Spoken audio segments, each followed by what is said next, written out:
Hey everybody, welcome to the Superstore After Show. This time we're breaking down Season 2, Episode 2, Back to Work. We're going to talk about meeting cute over hemorrhoid cream. Doesn't that sound fun? Let's do it.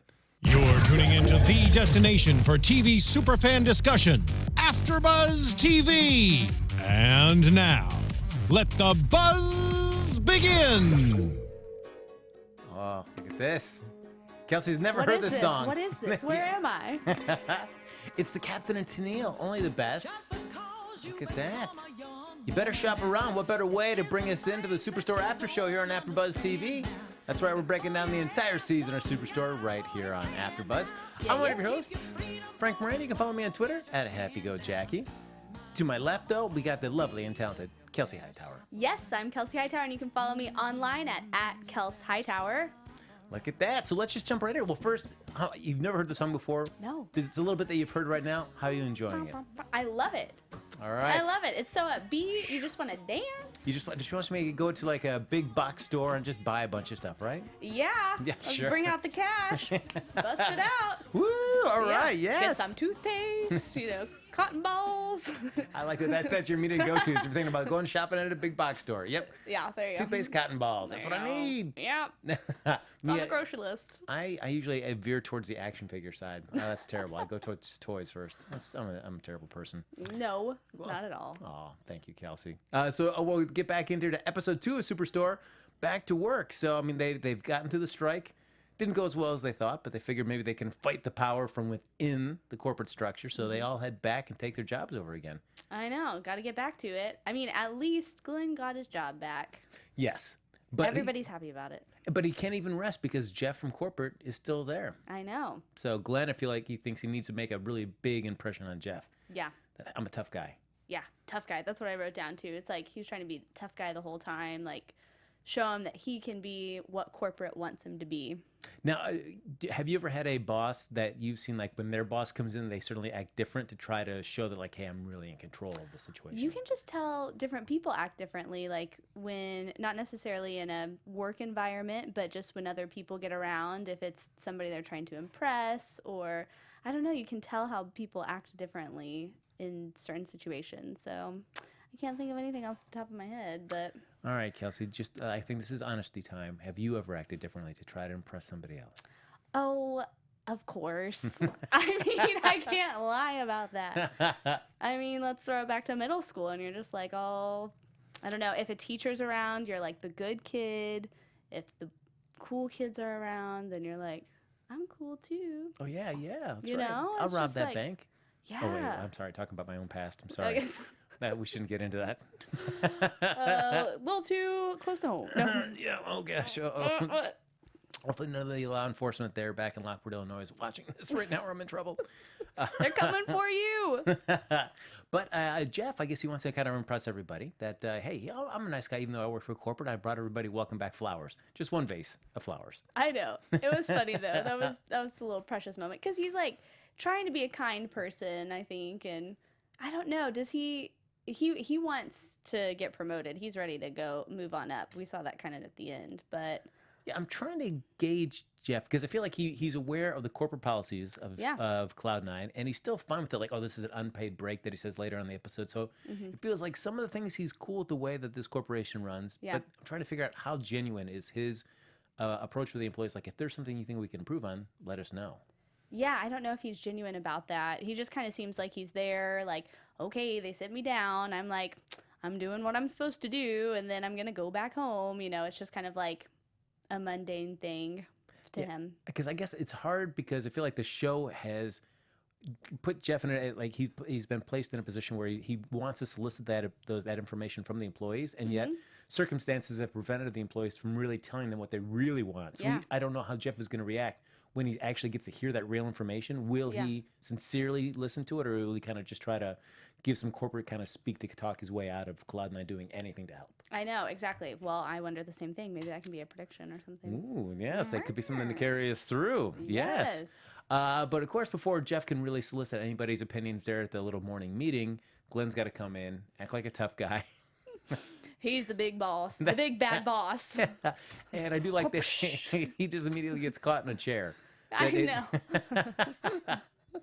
It's like, oh, poor Glenn. Just everything just kind of goes wrong for him. Yeah, and then it's funny because he like can't get out. Like he's obviously very stuck, like you said. And then they have to lift the chair off of him. You know, it's like, I don't know, just step out. Just step out.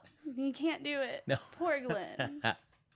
And I feel like Amy's bummed because she wants just one day with Jeff around. Can we just have like a day where nothing goes wrong? Yeah, and they've had that day once. They've done it once. Can't they do it again? And that's what it's a recurrent thing. Everybody says March 14th. March 14th. Can't be repeated. That's what makes it so beautiful. I know. What kind of work situation that is where like one day, maybe like only within like, I mean, I'm assuming people work there 5-10 years.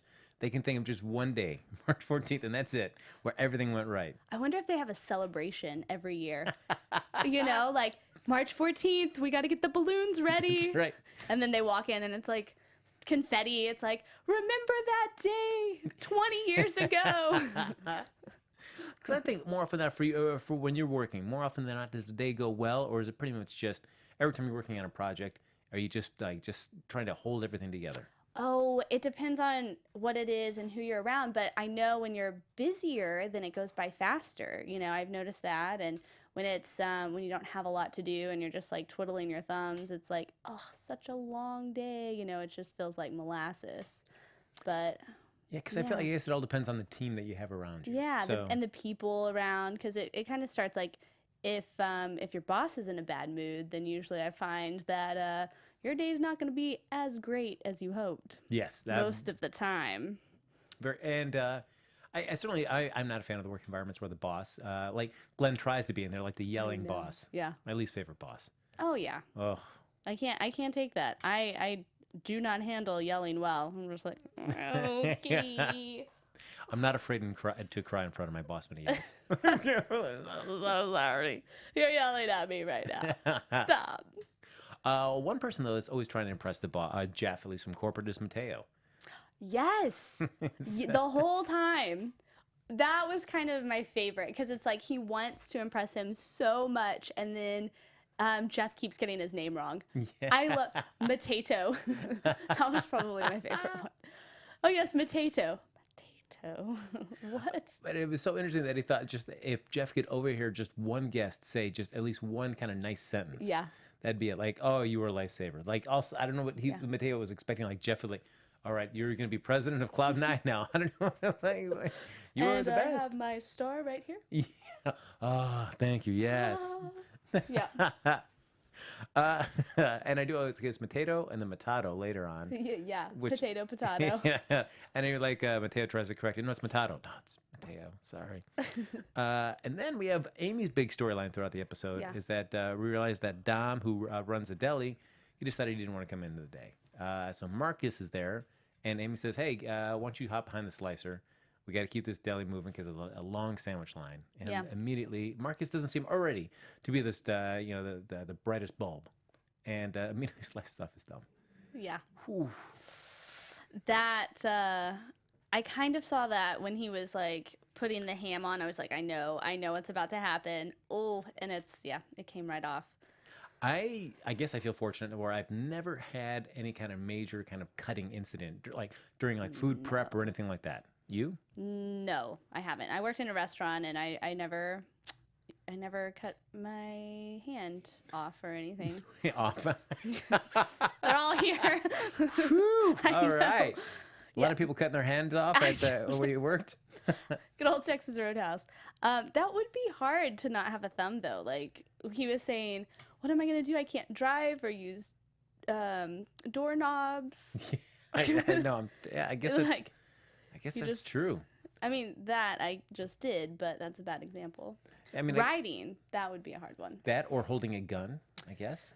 Yeah. Because I guess, you wouldn't be able to pull the trigger. Oh, no, you pull the trigger with this one. So. But I guess you wouldn't be able to hold around the handle of the gun. I don't know. I haven't, not a pro gun holder. Well, next time you go to a shooting range, just tape your thumb down to kind of get that feeling of what it would be like. I will. I can still make this work even without the use of the thumb. Know. What are you doing? You wouldn't understand. I mean, I guess. Superstore. I guess in one sense, when you hear something like, as long as you get it back within 45 minutes, they can reattach it. I guess it doesn't seem so Well, I guess what am I talking about? You losing an extremity. Yeah. Yeah. All right. So But it can be fixed, I guess. And I've heard stories like in the news, I guess. I don't know where I've heard. None of my close friends have had this happen. No. But that I know of. But they have reattached fingers. So it's possible, but they don't have a time limit. You really got to open up your circle of friends, Kelsey. I know. Diversity. Yeah, looking for friends that have lost extremities. I'll search that out on the web, What is the meetup, Yes. Put that on some apps. That's right. Specifically people without fingers. Yeah. Anybody get anything reattached to their body? Yeah. Hit me up. I just want to hang. Let's grab a cup of coffee or something. Yeah, exactly. And we also see that Dina, she is not, at least around all the employees, she was never like the most popular person at all. But certainly after the strike, in the way that she really stood against everybody else, even though everybody's come back and gotten their jobs, they even think less of Dina than they did before. Yeah. And I can see why. It's like they all went on strike and she refused. So it's like you come back and then you have to work with that person. And it's like, but you weren't with us during the hard days. What I think is interesting, though, about her is she doesn't care if anybody likes her or not, like, at all. Like, there's not even, like, a little hint of her caring if anybody really likes her. I know that was a big storyline between her and Jonah. He was trying to say, come on, I know I'm a people pleaser, but it's, a human nature for you to want other people to like you a little bit, and she's like, no. Yeah, she does not care if people like her or not. And I feel like that's interesting with her, even from last season, too. It's that she will have those moments of compassion. Yeah. But it's just very, very private. Mm-hmm. It's usually only when she's trying to help somebody else. They don't even know that she's helped them. She's talking to somebody else to try to help them in some kind of situation that they're in. Yeah. And maybe, I guess, a little bit more of a softening up and interest that they kind of like her if she's romantically interested in somebody. I mean, and not just in a sexual way, but like with Jonah, it seemed like a genuine infatuation. So really was kind of invested in what Jonah thought of her. Yeah. Until they were finally like, I'm not really into you. And she was able to kind of blow that off. Yeah. Yeah. Just not, not a people person necessarily. But I do like those moments that we do see when she's compassionate or helping other people, even behind the scenes. Now, for you, because it seems like the big debate between Jonah and Dina is Jonah wants everybody to like him. Yeah. Dina doesn't care if anybody likes her. It's like the two opposites, polar opposites. Where do you think you extremes. fall in that spectrum? Oh, I'm more of a Jonah, for sure. But all the way to the extreme where it's like, nah, I don't care. I don't have to be loved by everybody or liked by everybody. I don't care that much. Yeah, I'm not too. I don't think I would be the extreme, but I think I'm pretty with Jonah on that. Yeah. I'm a people person. I'm a communicator. I like to get along with people. So, I understand that. It's my weakness. I love too much. So. Well, I'm dead inside. So. Okay. We've got Dina and Jonah over here. No, I guess, I don't have that many friends in real life. So, it's like, I guess I don't feel that need for human connection. What have I done? What have I done with my life? What am I doing? That's amazing. All right, Dina. Okay. Moving on. I don't care. And then we finally get a chance to see Cheyenne. She had her baby last season, and she's back here again. She's back. That was so fun for her to make an appearance. Even just for her to come and say hello, not as an employee or coming back to work, just like popping in. I felt like hers was just the most downbeat of storylines, though. It was so sad. Oh man, Poor Cheyenne. Yeah, it just got worse. She just wanted to come by and show people pictures of the baby, and her day just got worse and worse. Nobody wanted to see them because they're looking for a thumb. Yes, and then she wants to cheat the checkout line. And it's like, well, I work here, so I can just sneak into an open lane and check myself out. Yeah. And then people think that she's still working, so they start going right through her lane. And that poor man that yelled at her. That was so crazy. Yes. He was so, man, I find that guy just so unpleasant. I know. Oh, man. Don't even really see that in the grocery store, like that extreme, or shopping, like I don't know. Have you seen somebody that's been like that over the top about? Not that, and I could understand, like, if you're going to be irritated by somebody that is distracted to the point where they're not really doing their job. But it felt like she's still trying to talk to her baby, but also bagging his stuff up. So I felt like she was still multitasking pretty well. Yeah. So for him to just yell, like if all his stuff was still piled up and she hadn't put anything in her bag yet, and she's just talking and talking, I can understand him getting irritated. But she seemed like she was doing all right. I know. She's talking to her baby. Ugh. And then she lost her phone in the guy's bag. Oh. I wonder if that's going to come back at all. No, probably not. She'll just get a new phone. He does not seem like the kind of guy that is going to willingly come back to the store to give it to her. He's probably just going to chuck it out the window and say, find it somewhere. Yeah. I know. That guy's a dream. There you go. That's a dream. Oh. The great moments of customer service. Yes. Yeah. I've had to do those customer service jobs, and just dealing with people like that, you're like, man, why do you have to come in just so angry? I couldn't, even liking people and wanting people to like me, I don't think I could do a customer service job. That's like that, like answering phones or like working in the cash register or anything like that. It's just, you have to deal with people all day long, and they're always frustrated. Yes. Oof. Or they're trying to con you or scheme you or something like that too. It's like you feel like you never see the best of people in those positions. I know. It kind of makes you kind of jaded towards everybody. Yeah. We don't need that. I know. No. Dina's rocking around. That's right. Now I understand. Team Dina. Go. I'm dead inside. I salute you, Dina. All right. So Amy, of course, she's struggling to find this thumb because Marcus left it in the store in a pile of guacamole, in a container of guacamole before they headed out to the car. So, gross. Of course, somebody picks it up because it's a misplaced item. So it gets put back into the system somewhere on Cloud 9. And so Amy says, "All right, everybody, we got to look for this. Got to look for this thumb. It could be in a guacamole container. It could have fallen out of the guacamole container. It could be somewhere else." And Jeff chooses that time and says, "Hey, I want to have a meeting with non-essential personnel. Let's get everybody in and talk about it." And so they're stuck. And I feel like Jeff has posed that moment to say, hey, anything you want to tell me, let me know. I've watched you guys all day. I have some thoughts, but now I want to hear yours. And this is the moment Amy's been waiting for. But of course, she's got that ticking clock with Glenn's thumb. Or excuse me, with Marcus's thumb. Mm-hmm. So I feel like Amy's like torn. I know. And they keep missing their moment with Jeff. I wonder if they're ever going to get their moment to talk about what's on their mind and all the issues and everything.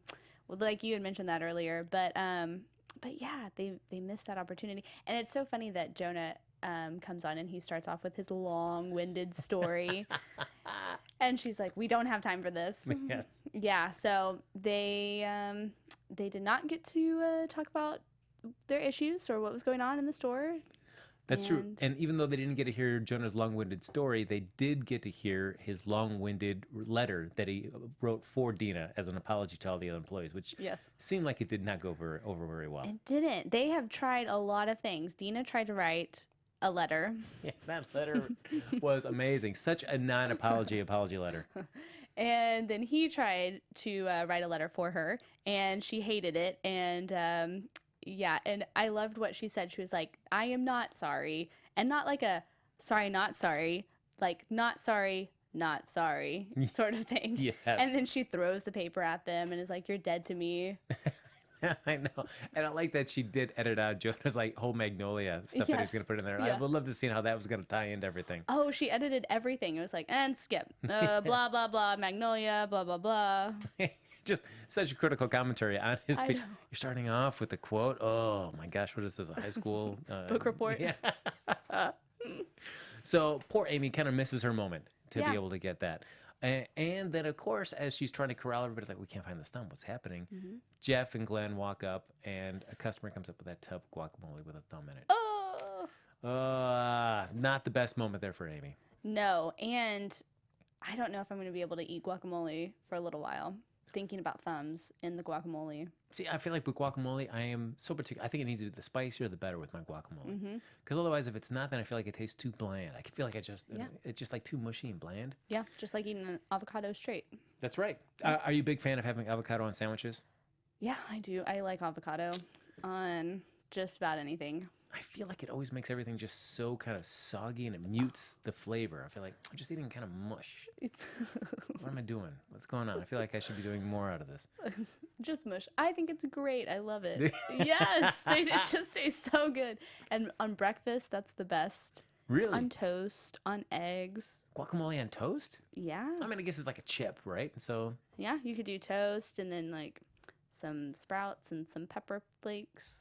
Not that I do this all the time or anything, Oh, but it's really good. But sometimes, you know. But then you can add, like, I add pepper flakes to it, and that will give it a little spice to it. Kelsey, all right. I like where you're thinking there. All There right. we Very nice. I like go. that. You put it on eggs, too? Interesting. it on eggs. I've never thought about putting guac on eggs. Yeah, depending on what kind of eggs you have. Oh, Kelsey, you're leading an interesting culinary lifestyle. Well, maybe so. Please tell me you're Instagramming all of this. No, I'm not. Oh, come on. How can I live I know. vicariously? Pictures or it didn't happen, right? Yes, that's me. I don't believe that guac ever touched those eggs. Come on now. Yeah. So now, Amy, knowing that the guac in the thumb scenario that Yes. has been revealed in front of Jeff, she's worried about getting fired. Yeah, which that's a big deal. I mean, Yeah, I mean, for someone to lose their thumb at work. I was kind of thinking about that throughout the episode, like workers' comp, like somebody's going to need to know this so he can get paid for the hospital trip, but yeah. I mean, I guess that's was a true error like that he sliced off his thumb, or that she tried to hide it by putting it in guacamole and just sneaking him out. well, I think for her, it's that he was not trained in that department on the meat slicer, and she still put him there in that position. Very true. So that's why, because that's the whole reason Dina, she brought that up, I think, when she was talking Yeah. to Jeff. And you do hear when she's talking to Glenn about that, Dina walks by and you just hear that moment where she overhears it. And then it cuts to her talking to Jeff and finding out what's going to happen with Amy. I know. And That was my favorite. I really enjoyed that moment that Dina saved Amy's job, and she was great. So yeah, I mean, you saw that moment of just like that little brief, that for Dina, a nice moment of compassion for as much as Yeah. Dina can give somebody. yeah, And then again, finishing it with Jeff, like when Jeff says, "I don't like you," I don't care. yeah, and she was like, "I don't like you either." So I mean, what a great deal for that is. Yeah. Yeah, I think it's also just she has respect. I think that comes in play there too. Is like she just respects Amy as a manager and a person, and like her helping out in the store and everything. Just her role there. I think maybe she has some compassion and some respect for her. So maybe that's why she stepped up. Is there a working situation where you can respect the person that you work for but not like them? I mean, it's hard to say, but I think so. Like, I think if somebody's really good at what they do, but they're like a jerk, then it's like, okay, I don't really like working for you, but I can respect your talents, Yeah. perhaps. I could see Would that. that be true yeah. for you? I would think that's the case too, or even if maybe if it's not to the case of like, I don't know if I like you as a person, which has been sometimes the case. Yeah. But also just like, this is somebody if we were working together, I don't think I'd ever socialize with this person. Or Yeah. I don't think Yeah. our paths would cross in life. Yeah. But I'll work for you Because you're or with you. Yeah, because you're talented. You know Yeah. what you're doing. You've got your stuff together for Yeah. at least that part. So I like the way Yeah. you work. Just don't talk to me. Let's not talk on the social. Let's not get coffee. Let's just strictly focus on the task at hand and never talk about anything else. Yeah, and then just go home. Yeah, and then just quiet and say goodnight to each other and then leave. Leave. That's it. No other small talk to be exchanged. Exactly. Done. If anybody wants to come to talk to you, just let me know because I will leave because I Yeah. don't want to hear you interacting with other people. None of that. Nothing but work. That's right. It's great. And we end the episode with Jeff finally coming up to Mateo and saying, hey, I'm here now to listen to you. And lets Mateo know, like, hey, I've definitely noticed you, which does not sound like the compliment that Mateo was hoping that it was going to be. Yeah, and it lingers a little bit.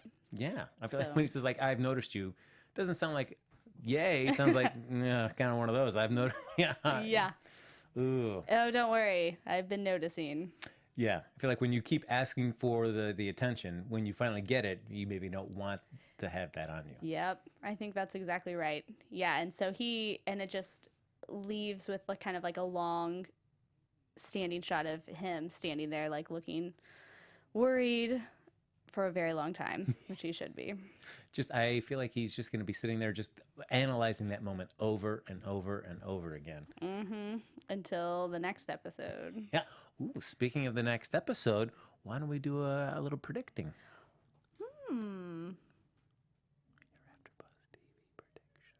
Very quiet. I said Your that. AfterBuzz TV predictions. Sorry, the audio was down. No, we're so clearly, Mark, a big fan of our dialogue here. I know. Thanks, Sorry Mark. about that, Fred. All right, Kelsey, what do you think is a prediction that you have for either next episode or just the season in general? If you're starting to kind of get some maybe season kind of potential spoiler or potential thoughts. Ooh, some predictions that I have. Let's see. Well, I think we are going to see Cheyenne come back because she made an appearance, but I think she's going to come back to work. So we'll get to see her. Maybe we'll get to see the baby, and we're still hoping to see her boyfriend. I don't know. I am, at least. And some of the girls were excited to see him and that kind of storyline play out. And then, what do you think? Well, actually, in the universe of the show, so she goes out on maternity leave, has the baby, but then Glenn gets fired, and then they go on strike. So it's only been maybe 72, 96 hours, maybe? Or has it been longer? Oh, okay. It can't be more than 5 days since Cheyenne got. Oh. Because I feel like that's really fast to her to like be like, I'm out of bed and I'm going to the store and I'm going to shop and show people photos. Okay, so I was thinking we were way ahead for some reason. I don't know, because it did pick up exactly where it left off. Okay, well, my prediction for that was going to be for season 3, episode 3. How about that? Oh. Love it. I love it. She's casting a long prediction there. Yes, right. I love it. Don't forget it. Yes. Either. Keep that right up here in the noggin. Yep, I'm writing that down right now. For another year. Yep. A reminder. I have an alert pop up on that for season 3, episode 3. It'll pop up like, oh, yep. It happens. Kelsey was right. Perfect. Nailed it. Done. That's all I ask for. So I don't have any really great predictions besides that last one that was really spot on. Now, I know Tara was predicting episode 7, she thought perhaps like a smooch happening. Yes. Would you care to join that prediction campaign? Would you agree with her? Would you think it is going to happen at all this season? The smooch, we're talking about Jonah and Amy, right? Yes. I would love to see that. I mean, it's only a matter of time, so I'm going to join that campaign because 7 seems like a good episode for that to happen. All right, 7. I see. 7. All right. Man, because I'm trying to determine now, are they going to be like the will they, won't they kind of thing? They're really going to draw that out? Yeah. But I feel like every show's got to be able to ride that line so perfectly because if you wait too long, people are like, I know. Just get it done already. Mm-hmm. And if you do it too soon, then I feel like you lose potential of story. You're like, oh, you shoved them together so fast. Now what do we do with them? Yeah, exactly. But it is already season 2, so I feel like it has to be this season. Because last season I was ready to see them, develop a little romance in the air. Well, now Superstore did get picked up for a full season. So if we're looking at 22 episodes, I'm willing to go a little bit further, and I don't think it's going to get closer towards the end of the season. I'm going to say, because I think some kind of romantic thing's got to happen. At least a smooch, even if they decide like they kiss and they're like, no, that's not a good idea. Like awkward or like, oh, we shouldn't do this. Or maybe Jonah goes in for it and then she's like, we're not doing that.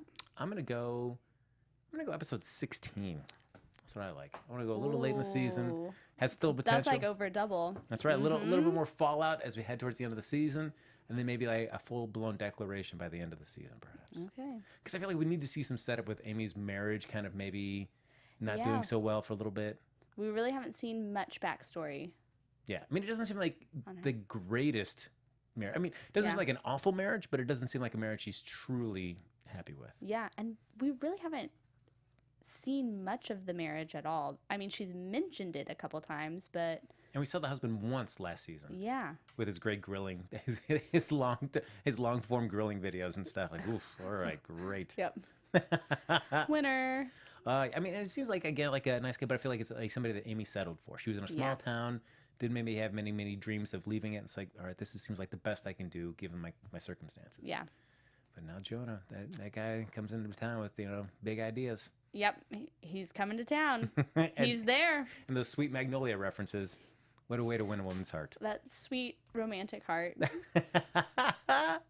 All right, folks, that is going to do it for this episode of the Superstore After Show. But thank you so much for joining us. Like us on Facebook. Give us those 5 stars on iTunes. Subscribe to the YouTube channel. Hop in the chat when you have that. We'd love to hear your thoughts about the show as well. If you want to continue the conversation with us even after the show's over, Kelsey, where can they find you? You can find me online at Kels Hightower.